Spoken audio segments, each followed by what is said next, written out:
আসসালামু আলাইকুম ওয়া রাহমাতুল্লাহি ওয়া বারাকাতুহু। সম্মানিত প্রিয় উপস্থিতি, আজকে আমরা এই ভিডিওতে আলোচনা করব স্বপ্নে কি দেখলে কি হয়, কিছু বিক্ষিপ্ত স্বপ্নের ব্যাখ্যা। সাথে আছি আমি মুফতি জুবায়ের বিন ইমাম এবং আমার ভেরিফাইড চ্যানেলের ডেসক্রিপশন বক্সে ক্লিক করলে পেজ এবং আইডি আসবে। এর বাইরে অন্য কোনো পেজ নাই, আইডি নাই, ইমো নাই, হোয়াটসঅ্যাপ নাই, টিকটক নাই। সাবধান, অনেকে আমার বিভিন্ন ভিডিওগুলো দিয়ে ফেসবুকে পোস্ট করছে আর বলছে আমি হুজুর আদৌ না, আমার নাম আর ছবি থাকলে আমি না। প্রত্যেক ভিডিওতেই কিন্তু আমি সাবধান করি। যাই হোক, অনেকে বুঝেন না, তার জন্য বারবার বলা, যেহেতু বিক্ষিপ্ত বিষয়, কয়েকটা বিষয় নিয়ে স্বপ্নের ব্যাখ্যা, এই জন্য মনোযোগ দিয়ে শুনতে হবে। স্বপ্নে গাধা শিকার করতে দেখার অর্থ হচ্ছে শত্রু দমনের সম্ভাবনা রয়েছে। গাধা জবাই করতে দেখার অর্থ হচ্ছে সে নিজে নিকৃষ্ট হওয়ার সম্ভাবনা। গাধাকে অন্ধ দেখার অর্থ হচ্ছে অন্যের সম্পদ বিনষ্ট হওয়ার সম্ভাবনা রয়েছে।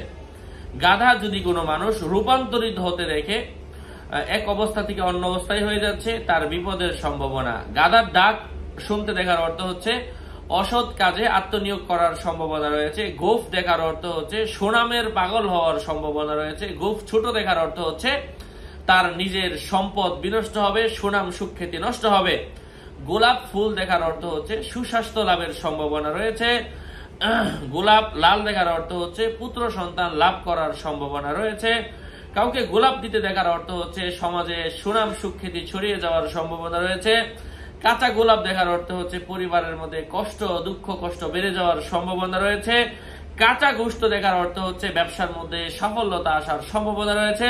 স্বপ্নে গোল দেখার অর্থ হচ্ছে গোল যেটা এই দাঁতের মধ্যে দেয়, এর অর্থ হচ্ছে ধন দৌলত বৃদ্ধির সম্ভাবনা রয়েছে এবং চিন্তা ভাবনা যদিও তার উপর বেশি বেশি আসবে। আরো আপডেট পেতে সাথেই থাকবেন। আপনাদের মঙ্গল এবং দীর্ঘায়ু কামনা করে এখানেই শেষ করছি। দেখা হবে অন্য কোনো ভিডিওতে। সুস্থ থাকবেন, ভালো থাকবেন। আসসালামু আলাইকুম ওয়া রাহমাতুল্লাহি ওয়া বারাকাতুহু।